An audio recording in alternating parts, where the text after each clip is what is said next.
নমস্কার, মৈত্রীস happy space চ্যানেলটির ছোট্ট পরিবারের আপনাদের সকলকে জানাই অনেক স্বাগত। আজ বুধবার, আর আপনারা সকলেই জানেন আজ হলো রাস পূর্ণিমা। তাই আজকের ব্লগটি শুরু করছি আমার ঠাকুর ঘর দিয়ে। রোজকার দিনের 1 ঘন্টার মতো কাটে শান্তির জায়গাটিতে, তবে আজ অনেকটাই সময় কাটাবো এখানে। এই যে চলে এসেছি ঠাকুর ঘরে। দাঁড়ান আপনাদের একবার কাছ থেকে দেখাই।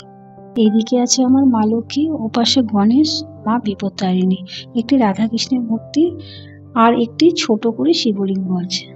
আমরা যেহেতু শ্রী রামকৃষ্ণ আশ্রমে দীক্ষিত, তাই আসনের মাঝখানের দিকেই রয়েছে মা শারদা, ঠাকুর রামকৃষ্ণ ও স্বামীজি। আর যার জন্য বলেছিলাম অনেকটা সময় কাটাবো ঠাকুর ঘরে, সে হলো আমার ছোট্ট গোপাল সোনা।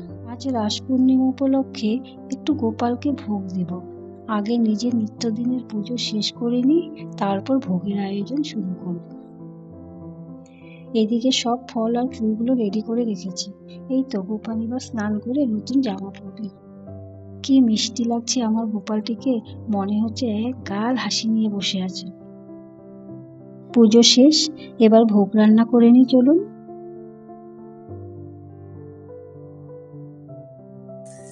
আজকে আমার গোপাল সোনার ভোগে থাকছে আলু ভাজা, ফুলকপি ভাজা, বেগুন ভাজা, আর তার মধ্যে করবেন খিচুড়ির সাথে সবজি মিষ্টি দিয়ে ভোগটা হবে।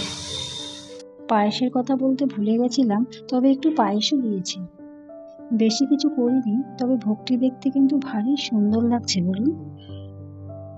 ভোগের জায়গাটি একটু ফুল দিয়েও সাজিয়েছি, না হলে কিরকম ফাঁকা ফাঁকা লাগছিল।